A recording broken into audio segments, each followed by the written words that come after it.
నమస్కారం. మీ life style ఛానల్కి హృదయపూర్వక స్వాగతం. ఈరోజు మనం ఈ వీడియోలో ఈ నెల ఆగస్టు 13వ తేదీ నుండి శ్రావణ మాసం ప్రారంభమై సెప్టెంబర్ 11వ తేదీతో శ్రావణ మాసం ముగిసిపోతుంది. అయితే ఈ శ్రావణ మాసంలో చేసే లక్ష్మీ పూజలకు అఖండ రాజయోగం కలిసి వస్తుంది. ఈ శ్రావణ మాసంలో నెల రోజులు లక్ష్మీదేవిని ఎలా పూజించాలి, అలాగే అష్ట ఐశ్వర్యాలు కలగాలి అంటే ఎలాంటి పరిహారాలు పాటించాలో ఈరోజు మనం ఈ వీడియోలో తెలుసుకుందాం. ఈ శ్రావణ మాసంలో లక్ష్మీదేవిని ఎంత పూజిస్తే ఈ సంవత్సరం అంతా మీకు అంత ఐశ్వర్యం కలిసి వస్తుంది. కాబట్టి ఈ శ్రావణ మాసం నెల రోజులు ఉదయాన్నే ఇంటి ముందు బియ్యం పిండితో ముగ్గు వేయండి. ప్రతిరోజు బియ్య పిండితో ముగ్గు వేస్తే లక్ష్మీదేవి మీ ఇంట్లోకి సులభంగా ప్రవేశిస్తుంది. అలాగే ఈ శ్రావణ మాసం నెల రోజులు మీ పూజ గదిలో అక్షింతలు పెట్టుకోండి. ఇంట్లో పూజ పూర్తి అయిన తర్వాత ప్రదక్షిణలు చేసి లక్ష్మీదేవికి నమస్కారం చేసుకొని తలపైన అక్షింతలు వేసుకుంటే మీ పూజకు రెట్టింపు పుణ్యఫలితం లభిస్తుంది. అలాగే మహాలక్ష్మీదేవికి ఎర్రటి తామర పువ్వులు అంటే ప్రీతికరమైనవి కాబట్టి శ్రావణ మాసంలో తామర పువ్వులతో లక్ష్మీదేవిని పూజిస్తే ఎంతటి పేదరికమైన వెంటనే తొలగిపోతుంది. అప్పుల బాధలు, ఆర్థిక ఇబ్బందులన్నీ తొలగిపోయి అఖండ రాజయోగం కలుగుతుంది. అలాగే ఈ శ్రావణ మాసంలో ఇంట్లో దీపారాధన చేసేటప్పుడు దీపం నూనెలో చిటికెడు కర్పూరం పొడి వేస్తే మీ పూజ గదిలో నెగిటివ్ ఎనర్జీ లేకుండా దైవశక్తులను ఆకర్షిస్తాయి. తద్వారా మీ పూజకు రెట్టింపు పుణ్యఫలితం లభిస్తుంది. అలాగే లక్ష్మీదేవి ముందు దీపం వెలిగించేటప్పుడు తమలపాకు పైన దీపం వెలిగించాలి. తమలపాకులో లక్ష్మీదేవి, సరస్వతీదేవి కొలువై ఉంటారు కాబట్టి తమలపాకు పైన దీపం వెలిగిస్తే మహాలక్ష్మి కటాక్షం త్వరగా కలుగుతుంది. ప్రతి శ్రావణ శుక్రవారం లక్ష్మీదేవిని విశేషంగా పూజించాలి కాబట్టి ఒక చిన్న లక్ష్మీదేవి విగ్రహాన్ని తెచ్చుకొని ప్రతి శుక్రవారం ఆవు పాలతో అమ్మవారికి అభిషేకం చేసి ఆవు నెయ్యితో దీపారాధన చేస్తే లక్ష్మీదేవి వెంటనే అనుగ్రహిస్తుంది. అలాగే ఈ శ్రావణ మాసంలో తప్పనిసరిగా మీ ఇంటికి కొత్త చీపురును తెచ్చుకోండి. ఈ శ్రావణ మాసంలో వచ్చే ఏదైనా ఒక శనివారం నాడు మీ ఇంట్లో ఉన్న పాత చీపురిని తీసేసి కొత్త చీపురిని ఇంటికి తెచ్చుకుంటే మీ ఇంటికి సిరి సంపదలు కలిసి వస్తాయి. ఇక మీ భర్త ఆదాయం విపరీతంగా పెరిగి మీ భర్తకు బాగా కలిసి రావాలంటే ఈ శ్రావణ మాసంలో ఏదో ఒక రోజున లక్ష్మీదేవి ముందు ఆకుపచ్చని మట్టి గాజులు పెట్టి పూజ చేయండి. పూజ పూర్తి అయిన తర్వాత ఆ గాజులను వేసుకోండి. దీనివల్ల మీ భర్తకు అన్ని విధాలుగా కలిసి వస్తుంది. అలాగే ప్రతి శ్రావణ శుక్రవారం ఇంట్లో పాలు పొంగించి లక్ష్మీదేవికి పరమాన్నం నివేదించాలి. అయితే విశేషంగా ఈ శ్రావణ శుక్రవారాల్లో ఆవు పాలతో పరమాన్నం చేసి లక్ష్మీదేవికి నివేదిస్తే చాలా మంచిది. అలాగే గోధుమ రవ్వ, బెల్లం వేసి పాయసం తయారు చేసి లక్ష్మీదేవికి నివేదిస్తే మీ భర్త ఉద్యోగంలో ప్రమోషన్లు లభిస్తాయి. అయితే లక్ష్మీదేవికి సమర్పించే నైవేద్యాన్ని ప్లాస్టిక్ గిన్నెలో కాకుండా అరటి ఆకుపైన అమ్మవారికి నైవేద్యం పెట్టండి.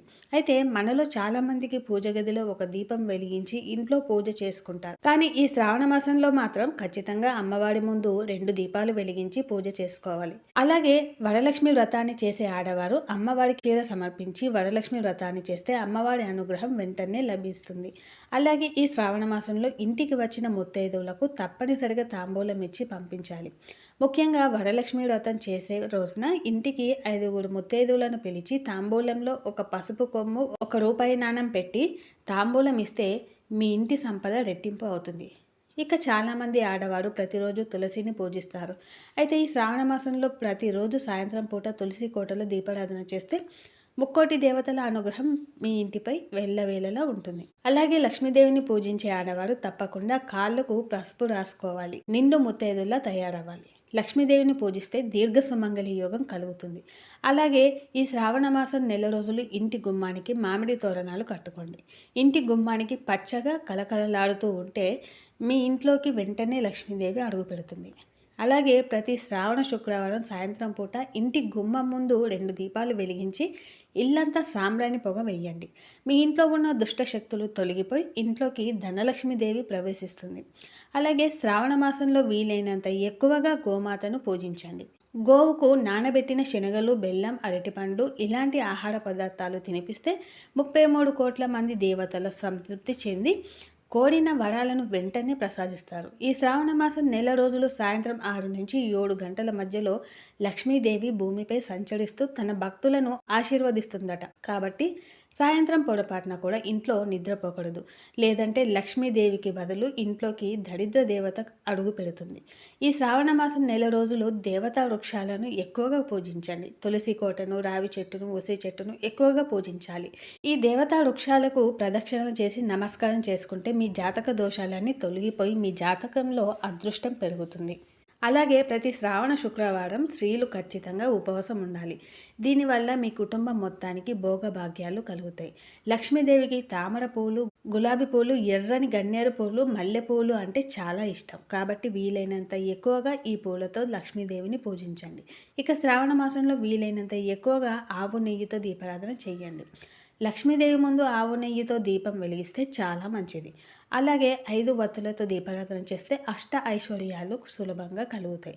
ఈ నెలలో లక్ష్మీదేవిని పూజించేటప్పుడు అమ్మవారికి కర్పూర హారతి సమర్పించేటప్పుడు కర్పూరం పైన ఒక లవంగం పెట్టి అమ్మవారికి హారతి ఇస్తే లక్ష్మీదేవి కరుణా కటాక్షాలు వెంటనే లభిస్తాయి. ఇక ఆడవారు ఇంట్లో పూజ చేసేటప్పుడు తడి జుట్టుతో లక్ష్మీదేవిని పూజించకూడదు. అలాగే జుట్టు ముడి వేసుకొని ఇంట్లో పూజ చేయకూడదు. చక్కగా జడ వేసుకొని పూలు పెట్టుకొని లక్ష్మీదేవిని పూజిస్తేనే అమ్మవారి అనుగ్రహం లభిస్తుంది.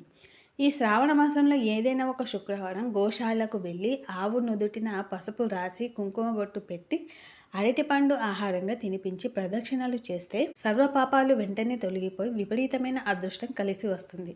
అలాగే ఈ శ్రావణ మాసం నెల రోజులు ఇల్లంతా పసుపు నీళ్లు చల్లండి. పసుపు శుభసూచకం.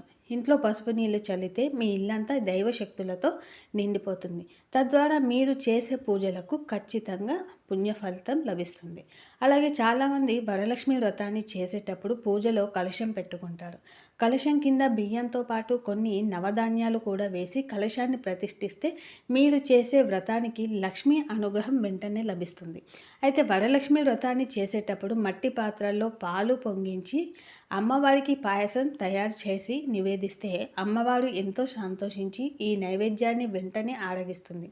వ్యాపారాలు చేసేవారు మీ వ్యాపార స్థలంలో ఉన్న లక్ష్మీ చిత్రపటానికి యాలకుల మాలతో పూజ చేస్తే మీ వ్యాపారంలో లాభాలు కలుగుతాయి. అలాగే లక్ష్మీదేవి పటానికి తామర గింజలు మాల వేసి పూజ చేస్తే పట్టిందల్లా బంగారమై మీ ఇంట్లో లక్ష్మీదేవి శాశ్వతంగా కొలువై ఉంటుంది. ఇక శ్రావణ మాసంలో తప్పనిసరిగా దక్షిణావృత శంఖాన్ని పూజించండి. శంఖం ఉన్న చోట లక్ష్మీదేవి ఉంటుందట. కాబట్టి మీ పూజ గదిలో ఒక చిన్న శంఖాన్ని పెట్టి పూజించండి. ఇక లక్ష్మీదేవి పటానికి పసుపు బదులుగా గంధం రాసి కుంకుమ బొట్టు పెడితే చాలా మంచిది.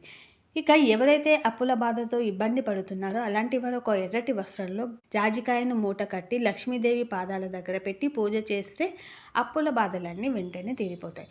అలాగే ఈ శ్రావణ మాసంలో ఖచ్చితంగా ఇంటి గుమ్మానికి ఉప్పు మూట కట్టుకోండి. ఉప్పును లక్ష్మీదేవిగా భావిస్తారు కాబట్టి గుమ్మానికి ఉప్పు మూట కడితే మీ ఇంట్లో లక్ష్మీదేవి తాండవిస్తుంది. అలాగే ఈ శ్రావణ మాసంలో ఖచ్చితంగా లక్ష్మీ యంత్రాన్ని తెచ్చుకొని మీ పూజ గదిలో పెట్టుకోండి. లక్ష్మీ యంత్రాన్ని పసుపు కుంకుమలతో పూజించి మీ బీరువాలో పెట్టుకుంటే ధనాకర్షణ పెరిగి ఇంట్లో వృధా ఖర్చులు తగ్గుతాయి. ఈ విధంగా శ్రావణ మాసంలో లక్ష్మీదేవిని పూజించి అష్ట ఐశ్వర్యాలు పొందండి. మీకు ఈ వీడియో నచ్చినట్లయితే లైక్ చేయండి, షేర్ చేయండి, సబ్స్క్రైబ్ చేయండి. మరిన్ని మంచి వీడియోల కోసం మన ఛానల్ని చూస్తూ ఉండండి. ధన్యవాదాలు.